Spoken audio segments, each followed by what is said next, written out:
Accueillir Grégory Quesnay, qui est professeur d'histoire de l'environnement à Versailles-Saint-Quentin en Yvelines. Grégory est l'un des pionniers de l'histoire environnementale et des humanités environnementales en France. Depuis 2012, il est professeur d'histoire de l'environnement à l'Université Versailles, comme on le disait. Il est aussi le fondateur du portail français des humanités environnementales. Il a organisé le 8e congrès de la European Society for Environmental History en 2015. Et nous avons la chance qu'il soit le conseiller scientifique du projet depuis maintenant 3 ans. Grégory, merci de ta présence. Voilà. Merci Martin. Bonjour tout le monde. Bienvenue dans ce 3e symposium en histoire environnementale accueilli à la Fondation Louma, grâce au soutien de Maya Hoffman, Vassilis Okolimopoulos, Mustapha Bouati, Maria Finders, Martin Guinard et Salma Moshtari et toutes les équipes de la Fondation Louma. Et je voudrais évidemment remercier tous les participants et participantes. Martin et Salma viennent d'expliquer comment chacun est une composante de ce puzzle qui déconstruit et qui peut-être reconstruit le jardin. Alors en guise de préambule, j'aimerais expliquer comment on en est arrivé là, à ce 3e symposium et ce qui s'est passé. Le premier, on a fait venir des historiens de l'environnement du monde entier, d'Inde, des États-Unis, du Brésil, etc. Et chacun a amené des êtres non humains, en parlant pour eux, en les amenant ici. Dans le 2e symposium, on a élargi l'audience à des architectes, des designers, des géologues, généticiens, et qui eux-mêmes ont apporté d'autres êtres, avec d'autres manières de les faire parler. On s'est donc retrouvé avec un monde très peuplé et très repeuplé, profus, qui déborde de tous les côtés, de tous ces êtres qui ne sont pas simplement des êtres non humains et avec lesquels il faut composer un monde. On est exactement à ce moment-là et la question qui surgit, c'est comment est-ce qu'on fait tenir ensemble tous ces êtres ? Comment est-ce qu'on fait tenir ensemble tous ces êtres et de manière solide, ce monde qui déborde d'existants, vivants et morts, de fantômes qui hantent la modernité et que nous avons rendu visible ici. C'est exactement une expérience en histoire environnementale. C'est ce que font les historiens de l'environnement. Ils rendent visible et avec cela, ils font surgir des discontinuités, des rapports de force, des chaînes d'attachement. Et donc la question, c'est dans comment fait-on tenir ensemble ce monde profus et buissonnant ? Eh bien, on peut se la comparer à différentes manières de faire. Les architectes le font à leur manière, c'est ce bâtiment que nous avons autour de nous. Ils prennent de la paille, ils la compactent, ils isolent les murs, ils récupèrent de la terre crue et ils en font des éléments de sol. Ils prennent des algues qu'ils polymérisent pour créer des sièges. Pour solidifier, les historiens procèdent autrement. Ils racontent des histoires, c'est-à-dire qu'ils choisissent un début et une fin, ils choisissent des personnages, ils ordonnent dans le temps ces éléments pour démontrer ou parfois simplement suggérer qu'il y a des liens de causalité. C'est tout ce que William Cronon, en reprenant la poétique d'Aristote, a appelé le rasoir rhétorique, avec lequel on découpe le monde et la façon dont l'historien, racontant ses histoires, inclut et exclut à la fois. Mais quand ça devient trop complexe, quand il y a beaucoup d'êtres, ça ne suffit pas. Et pour faire tenir, on recourt à des bornes temporelles et spatiales, mais encore ce n'est pas assez. Et donc on mobilise en réalité aussi des formes symboliques. Or il se trouve que le jardin est une des formes symboliques, la forme symbolique la plus puissante pour penser les questions écologiques, la plus utilisée et sans doute peut-être la plus désirable. Et c'est ceci que nous avons voulu interroger. Est-ce que le jardin, dans sa forme, permet d'accueillir tous les êtres et toutes les histoires que nous avons fait surgir ? La première réponse est non. Le jardin ne le peut pas. Ce qui nous a conduit à mettre à distance cette forme et que je vais expliquer dans un premier temps. Pourquoi ? Parce que ce jardin est indissociable de la figure de l'Éden et du paradis, ou plutôt de la façon dont la figure de l'Éden et du paradis s'est recomposée dans le temps à travers 3 déplacements. Le premier déplacement, c'est le durcissement de la séparation entre un avant et un après. Entre un avant et un après la chute, un avant et un après l'expulsion du paradis. En réalité, cette coupure n'a pas été toujours aussi tranchée. Les médiévaux, par exemple, n'opposaient pas aussi fondamentalement ces 2 moments et ils avaient une question plus fondamentale qui était de se demander s'il y avait deux natures de l'homme de part et d'autre, deux anthropologies, ou alors est-ce qu'il n'y avait pas plutôt une sorte d'unité qui se recomposait. Et je renvoie au livre de Brigulia et Irène Rosier sur Adam, la nature humaine, avant et après. Et à cela, les médiévaux apportaient, la théologie, pas simplement la théologie, apportait deux réponses. On peut dire que d'un côté, il y a la réponse d'Augustin dans La Cité de Dieu. C'est ce tableau de Masaccio, bien postérieur évidemment, qui montre comment Adam et Ève, sortant du paradis, rentrent dans une sorte de devenir historique, se mettent en avant et s'éloignent rapidement de là d'où ils ont été expulsés. Pour Augustin, le péché originel est un moment décisif historique qui détermine l'avant et l'après de la nature humaine et qui crée une distance irrémédiable entre ces deux états, la nature innocente et la nature déchue. Mais de l'autre côté, de nombreux théologiens médiévaux posaient une toute autre question, notamment en mobilisant une narration contrefactuelle, en se demandant que se serait-il passé si Adam et Ève n'avaient pas chuté. Question théologique très sérieuse autour du XIIIe siècle. Et il y a tout évidemment toute une série de questions qui surgissent. Est-ce que l'homme aurait dominé l'homme ? Est-ce qu'un droit de propriété aurait existé ? Est-ce qu'il y aurait eu un prince pour régir la descendance d'Adam de plus en plus nombreuse ? Est-ce qu'il y aurait eu un état d'égalité entre les êtres humains ? Est-ce que les relations entre les hommes et les femmes auraient été aussi rigides s'il n'y avait pas eu cette expulsion ? Or, ce qui s'est passé, c'est que dans ce premier écart, au cours des siècles, a été perdue cette anthropologie des écarts, et ceci a eu des conséquences très fortes sur l'écologie, qui s'est construite sur la séparation entre un avant et un après, une nature originelle et une nature modifiée. Ce qui a introduit la fausse question de l'origine. On a eu tout à l'heure ce workshop sur ce symposium sur la paille. Eh bien, il faut rappeler comment l'histoire de l'architecture a été hantée par cette question qui vient de l'expulsion du paradis.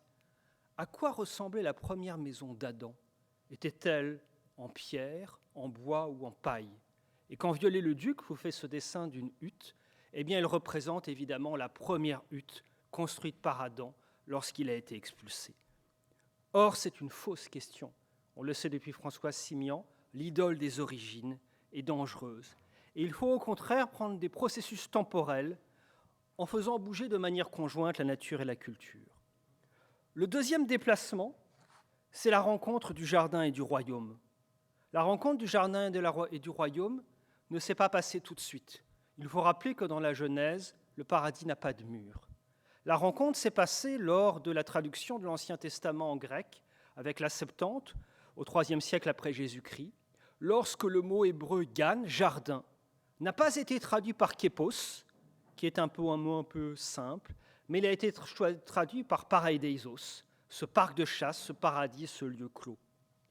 Et donc ça a réuni le jardin avec l'idée de royauté et de prestige, faisant le lien avec une histoire plus longue, une histoire très longue, celle des parcs de chasse, une histoire perse et achéménide, qui est une histoire de la territorialisation du pouvoir, qui, pour répondre à cette transformation écologique, s'accapare des ressources, les contrôle et gère ce qui n'est plus disponible en abondance en construisant ces lieux fermés de murs. Ce deuxième déplacement a eu des effets contrastés. D'un côté, il a créé un espace de liberté, à l'ombre du pouvoir. On sait que les jardins qui sont près du palais, à l'ombre du palais, sont des lieux de plaisir, des lieux d'identité sexuelle et de genre brouillé. Beaucoup de choses peuvent se passer à l'ombre de la royauté. Mais de l'autre côté, ceci a créé une question politique nouvelle, celle du paradis ici-bas et maintenant. La question des millénarismes, depuis Joachim de Flore, jusque même, pourrait-on dire, jusqu'au livre qu'a écrit Giorgio Agamben sur le paradis, c'est-à-dire la figure du messianisme révolutionnaire, ici-bas, créer sur terre le paradis ici-bas. Le troisième déplacement, et vous voyez cet exemple, vous voyez d'un côté, évidemment, ces murs qui surgissent, et de l'autre côté, ce texte qui montre le lieu des plaisirs à l'ombre du pouvoir. Le troisième déplacement, c'est que le paradis est devenu une image de la nature pure et originelle, non corrompue par les hommes. Pour comprendre ce déplacement, il faut se situer au XVIIe siècle, lorsque les États-Unis, enfin ce qui deviendra les États-Unis, est fondé, organisé par des puritains, des sectes protestantes qui quittent l'Europe parce que la fin des temps qui les attendait n'est pas arrivée, et qui quittent l'Europe pour créer dans ce nouveau monde ce qu'ils appellent une terre promise et une sorte de Jérusalem céleste ici-bas. On connaît cette opération d'un point de vue écologique, c'est-à-dire que pour mettre en place cette opération, ils créent un mythe, le mythe de la wilderness, c'est-à-dire d'une nature qui avait des habitants, ces natifs américains, mais une nature qui était encore vierge, pure, qui n'avait pas modifié parce qu'ils ne travaillaient pas. Et c'est quelque chose d'extrêmement important parce que ce troisième déplacement, eh bien, il a créé cette dichotomie qui a donné naissance à l'écologie, que l'on saisit à travers ce fameux texte de John Winthrop, le Sermon sur la colline prononcé sur l'Arabella en 1632, que tous les écoliers américains connaissent, que tous les présidents américains ont paraphrasé à un moment et ont cité, parfois intégralement, qui est cette idée que cette nation a été créée en étant comme une cité sur la colline, regardée par le monde entier, et que les États-Unis seront châtiés s'ils ne respectent pas cette promesse qui a été faite à Dieu. Ceci a une dimension écologique parce que ça a créé une forme d'eschatologie spatiale, c'est-à-dire cette dernière étape de la territorialisation, cette Jérusalem céleste, ce paradis perdu, qui au départ était dans ces colonies puritaines et qui ensuite est passé du côté de la nature sauvage. Et cette dichotomie, elle a eu des conséquences extrêmement importantes. Positives, cela crée un idéal de quelque chose à défendre, quelque chose que les humains n'auraient pas créé, un Éden sans être humain. Et en même temps, ça nous a rendus incapables de comprendre notre place à l'intérieur de cette nature, nous condamnant soit à la contempler, soit à en jouir dans une sorte de loisir pur, sans action et sans travail. Regardez cette image de Karl Bierstadt qui représente le Yosémite. C'est exactement ceci, cette cathédrale de la nature, avec la lumière qui se lève dans l'arrière-plan, et vous retrouvez cette forme fermée. Et la traduction d'un point de vue écologique, un de ses premiers succès de la littérature écologique, Léo Marx, La machine dans le jardin. Le problème écologique, c'est qu'il y avait le jardin d'Éden, l'homme en a été expulsé, et après il a mis la machine et la technique à l'intérieur. Et comparez-la avec la façon dont les médiévaux représentaient quelque chose de tout à fait différent, dont ils se posaient la question, comment est-ce qu'Adam travaillait avant et après? Est-ce que la nature créée elle-même avait participé à ce travail et de quelle façon? Et vous pouvez penser à la manière dont aujourd'hui encore la question du travail divise profondément la gauche, entre une gauche qui estime que le travail détruit la nature et une gauche qui estime que le travail est ce qui doit se faire contre la nature et qui sert à l'émancipation. Vous pourriez me dire, mais tout ceci, est-ce que ce n'est pas simplement une figure occidentale? Et en effet, il y a une dimension proprement chrétienne de l'Éden, mais voyez bien comment cette forme symbolique dont je vous ai parlé, elle procède par l'affaiblissement progressif de cette matrice théologique, car cet avant et cet après est isolé de tout ce qui fait la nature théologique pour les chrétiens, le salut, la résurrection, la fin des temps, etc. Et donc, c'est une forme affaiblie, et ceci fait surgir une autre figure derrière, qui est une figure archétypale du jardin, qui permet de faire le lien entre les deux sociétés, avec cette double fonction, d'un côté le jardin comme réduction, miniaturisation, et de l'autre le jardin comme intensification, accumulation. Et on pourrait, je ne le ferai pas, mais faire une histoire comparative mondiale de ces formes-là, puisque ces fameux parcs de chasse, vous les trouvez aussi bien dans ces vallées de l'Afghanistan qui sont à gauche, qu'à l'ombre de ce palais du sultanat de Mutaram dans les années 1580 dans l'actuelle Indonésie, ou encore dans la cité de Xanadu, créée par la dynastie mongole chinoise. On pourrait faire aujourd'hui aussi surgir la diversité des imaginaires et de leur dimension conflictuelle jusqu'à aujourd'hui. Pensez par exemple au prix Nobel 2021, Abdulrazak Gurnah, qui a été salué par le comité Nobel pour son empathie et sa critique sans compromis des effets du colonialisme et son ouverture sur une Afrique de l'Est diverse. C'est à se demander s'ils l'ont lu. Car Abdulrazak Gurnah est un arabe de Zanzibar, descendant d'une famille yéménite de commerçants, c'est-à-dire plus ou moins directement lié à l'histoire de l'esclavage et des plantations de clous de girofle. Et d'ailleurs, il suffisait de lire la presse tanzanienne de langue anglaise pour ne pas s'y tromper et ne voir que personne ne le voyait comme un écrivain africain ou quelque chose de plus complexe. Et si vous lisez son roman Paradis, publié en 1994, le sujet est le suivant, ce sont les mirages du jardin arabe pour des Africains du continent qui ne pourront jamais y accéder.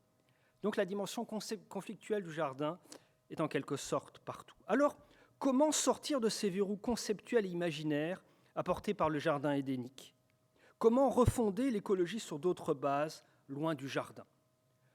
La façon de le faire, c'est de chercher, c'est ma deuxième réponse, c'est de chercher une nouvelle forme du temps, une forme du temps historique qui n'installe pas ce hiatus entre l'avant et l'après, et qui soit capable de saisir les dynamiques écologiques. Comment trouver une telle forme? Eh bien, en réalité, elle est juste autour de nous, plutôt juste à côté de nous.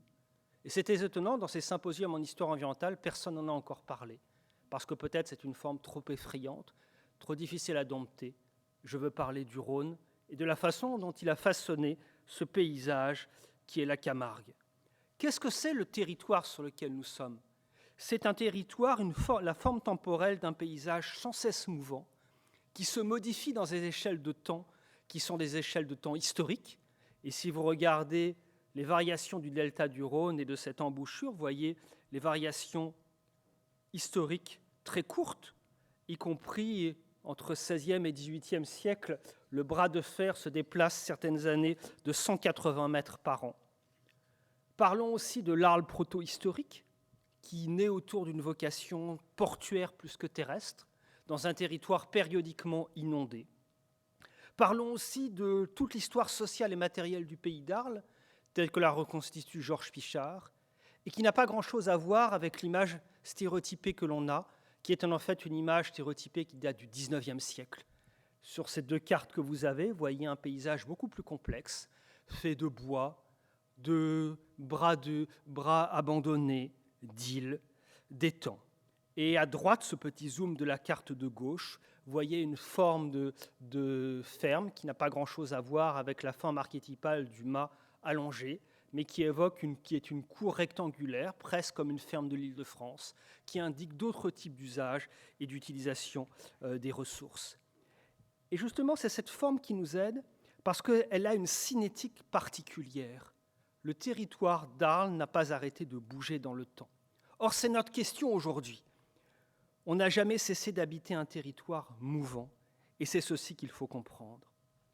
Alors, quelle est la valeur heuristique et politique d'introduire un territoire devenu mobile à l'échelle des vies humaines?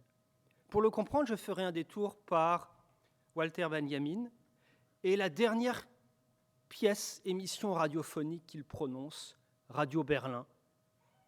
Ensuite, il quittera définitivement l'Allemagne en mars 1933.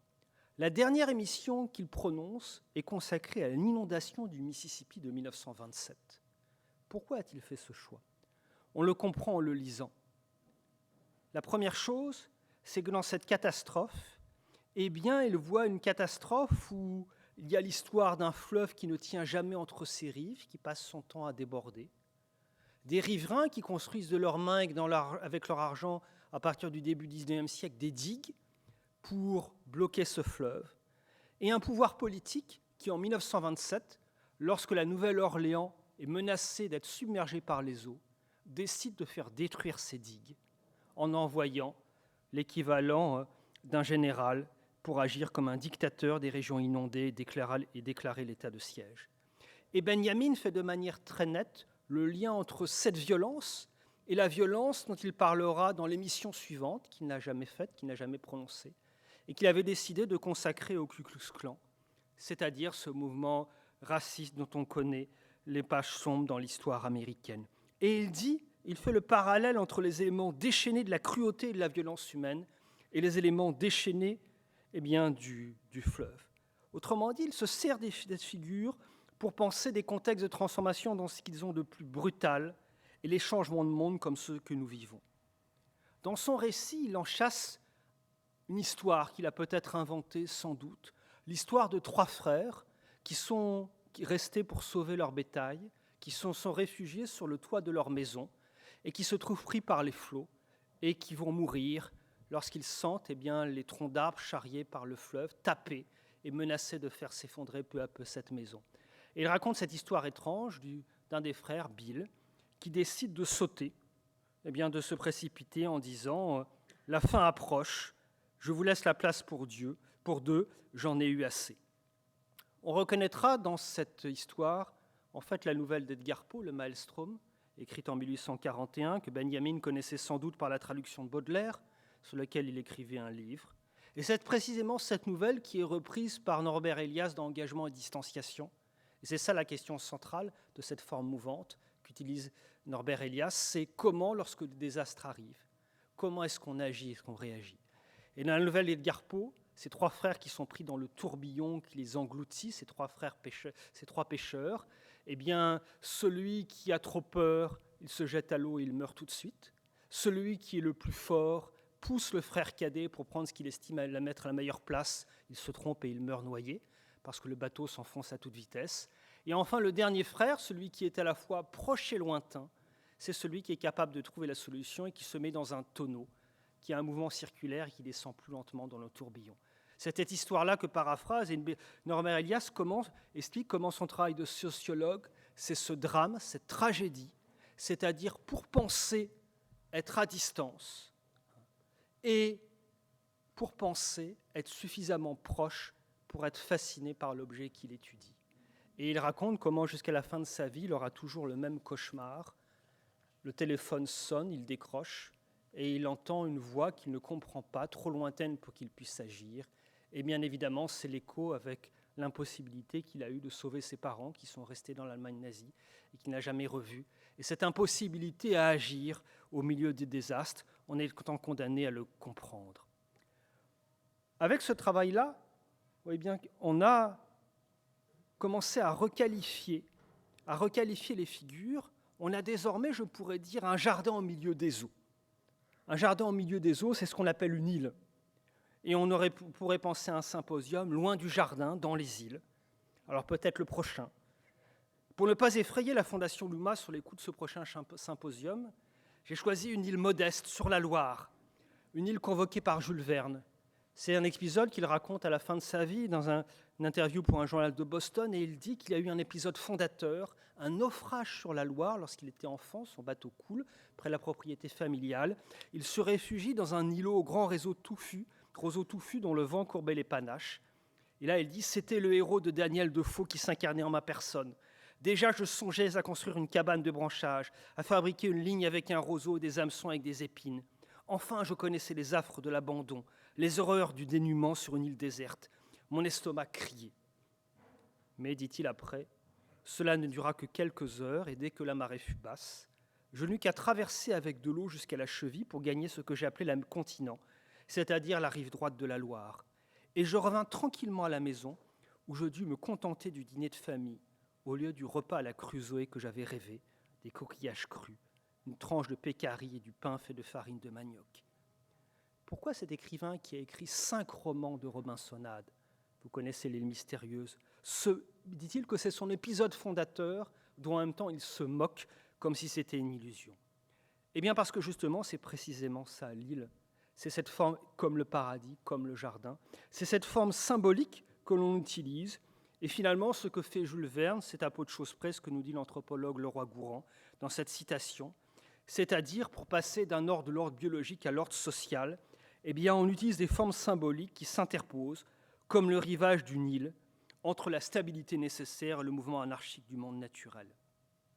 Le jardin et l'île sont ces formes symboliques qui s'interposent et que l'on mobilise pour comprendre et pour agir. Mais il y a une force particulière et unique de la forme jardin-île, puisque vous avez compris que c'est à peu près la même. On la comprend dans un texte que Roland Barthes consacre à l'île mystérieuse dans Poétique en 1970 et qu'il intitule « Par où commencer ?», c'est-à-dire par où commencer le travail d'analyse et de critique textuelle. Mais en réalité, on comprend que la question qu'il y a derrière, et c'est pour cela qu'il choisit Jules Verne, c'est par où recommencer ce qu'il appelle le thème adamique, celui de la colonisation, celui du recommencement, et qui se passe à 3 reprises dans l'île mystérieuse, en fuyant la guerre de sécession, en faisant naufrage sur cette île sauvage, et enfin en achetant un domaine dans l'Iowa. C'est ça la force écologique du jardin édénique. Commencer, recommencer. Or, le problème, c'est que justement, dans la transition planétaire dans laquelle nous sommes entrés, c'est ceci à quoi il faut renoncer. On ne peut pas commencer, recommencer. Il faut habiter avec les existants dans un paysage mouvant qui bouge de tous côtés.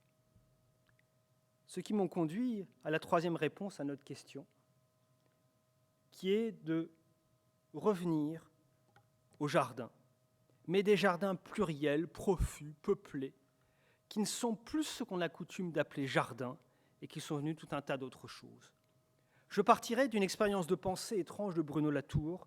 Je me rends compte que le texte est mal cadré, je m'en excuse, je vous lis donc la citation. C'est dans les entretiens « La religion à l'épreuve de l'écologie », paru cette année. Bruno Latour dit « J'ai en tête ce mythe dont je ne parviens pas à me défaire, cette histoire du jardin d'Éden. Qu'est-ce qui serait changé à la théologie, à l'histoire du salut, si nous convenions que le Dieu du salut entre dans le jardin d'Éden, qu'il a trouvé tout fait, tout buissonnant de vies innombrables qui se sont faites elles-mêmes au cours des milliards d'années. » Voyez donc l'expérience contrefactuelle qui refait le lien avec la théologie pré- et post-lapsaire médiévale, c'est-à-dire, et si on imaginait que le jardin d'Éden avait été là en premier, qui n'avait pas été créé par Dieu, et que les êtres humains seraient arrivés, les êtres humains, c'est ce jardin d'Éden qui leur aurait permis d'habiter la terre avec tous ces êtres qui ont créé les conditions d'habitabilité. Ceci montre que notre erreur de perspective dans notre idéal écologique du jardin. Les humains n'ont pas été expulsés du jardin terre. Ils sont restés dans le jardin et ils l'ont transformé. Mais ils ont été incapables de penser ce qu'ils faisaient à l'intérieur de ce jardin, puisqu'ils se croyaient à l'extérieur. Et donc, de même que nous disent les théologiens, on a séparé 2 natures humaines, eh bien on a à tort séparé 2 natures de la nature. L'une édénique et pure, l'autre corrompue et humanisée. Et tout l'enjeu de ce symposium, c'est de dépasser et de refaire, de penser une anthropologie de la vie en paradis ou une anthropologie du jardin. Alors, dans cette redéfinition, cela introduit la question centrale de l'agir et de la liberté. Et vous savez que c'est une question complexe au cœur du débat écologique. Mais en ayant un agir qui est différent, c'est-à-dire un agir qui est étendu à tous les êtres et qui n'est plus simplement un privilège des êtres humains. Alors on pourrait se poser la question, pour l'illustrer, dans ce jardin ou ces jardins de nouveaux genres, je pourrais poser la question à chacun d'entre vous, qu'avez-vous envie d'y découvrir, qu'avez-vous envie d'y mettre ? Je répondrai, moi, à la question, j'aurais envie d'y découvrir ou d'y mettre une graine de tournesol. Pourquoi ? Parce que dans une graine de tournesol, eh bien, on trouve une histoire qui est infiniment complexe et qui n'est pas simplement humaine, mais qui est aussi humaine, qui est une histoire conjointe. On trouve d'abord des natifs américains, parce que dans ce que vous avez sous les yeux, que la génétique de l'ADN ancien nous a appris ces dernières années, l'histoire génétique longue du tournesol, on voit surgir, c'est la différence entre ces haplotypes. Ceux du haut sont le tournesol sauvage, celui du bas est le tournesol domestiqué. Eh bien, on voit surgir la façon dont le tournesol descend, toutes les plantes descendent d'une population sauvage de l'Est et du centre des États-Unis qui a été domestiquée autour de 4000 ans avant Jésus-Christ. Et donc un partenariat symbiotique qui a été construit par ces natifs américains en sélectionnant à partir d'une mauvaise herbe, la Anuus sp. Annuus, qu'ils ont transformé peu à peu en une plante ramifiée avec plusieurs disques, puis un tournesol domestiqué avec une forte dominante apicale et un seul disque massif qui produit des centaines de milliers d'acènes. Les Indiens s'en servaient non pas pour le manger, mais pour les cérémonies, pour se faire des peintures. Et en particulier, les Hopis du sud-ouest américain étaient fameux. Ils étaient les seuls à pouvoir faire une certaine couleur violette, celle photographiée, certainement, même si la photographie est en noir et blanc, par Abby Warburg lors de son séjour chez eux. Mais dans le tournesol, on trouve aussi d'autres choses. On trouve du sang russe et du sang ukrainien. Parce que le tournesol a été introduit en Europe vers le milieu du XVIIIe siècle en Russie comme plante ornementale, entrant ainsi dans l'histoire européenne.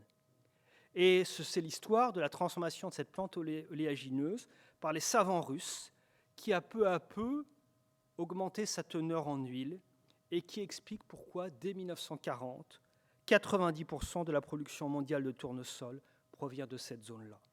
C'est ce que nous avons découvert avec la guerre en Ukraine, lorsque nos rayons de magasins se sont trouvés vides de leurs bouteilles d'huile de tournesol. On y trouve aussi Arles. Comment le tournesol est-il arrivé à Arles ? Parce que le tournesol a deux caractéristiques. Un, il est très adapté à la sécheresse, les steppes russes, le désert de l'Accro. Deux, si vous irriguez et que vous amenez de l'eau, vous augmentez sa teneur en huile. Et c'est à la fois le désert caillouteux de l'Accro et la Camargue qui est irriguée.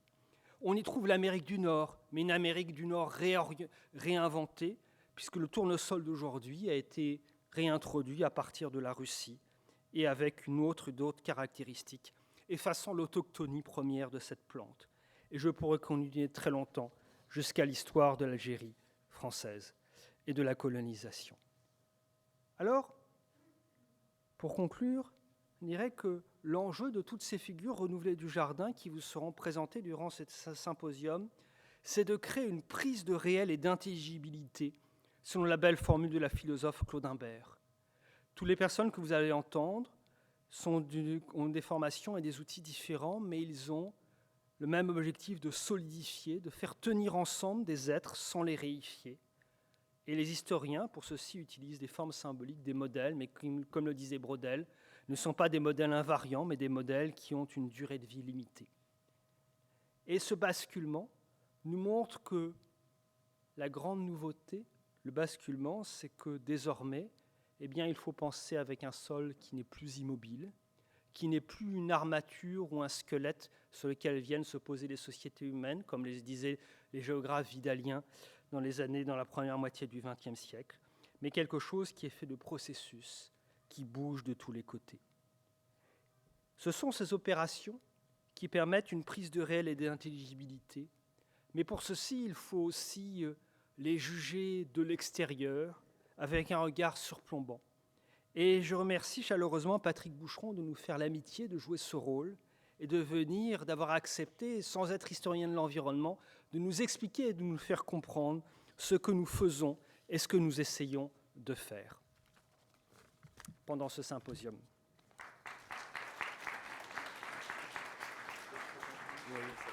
Voilà. Alors, on m'a demandé, Patrick, de te présenter. Je ne sais pas si c'est la peine. Vous connaissez tous Patrick Boucheron, l'histoire mondiale de la France, l'histoire du monde au XVe siècle, conjurer la peur, tout cet engagement pour l'histoire, les historiens et ces textes si importants que l'on a tous lus. Dans ce cas-là, plutôt que de dire tous ces éléments, je voudrais essayer d'expliquer pourquoi tu as accepté d'être là. D'abord, c'est la ville qui est ton premier objet d'étude. Et c'est ce lien avec cette question que l'on a qui est de penser comment on habite à travers des formes matérielles et symboliques dont on hérite et qui atteignent leur complexité la plus grande en ville, avec cette forme de réactualisation du passé. La deuxième chose, c'est cet regard général et surplombant que tu as toujours eu sur les enjeux de l'histoire et sur l'historiographie, pour comprendre ce qui se passait à travers à la confluence des opérations intellectuelles et des enjeux de société, y compris dans leur acuité la plus grande. Donc merci Patrick.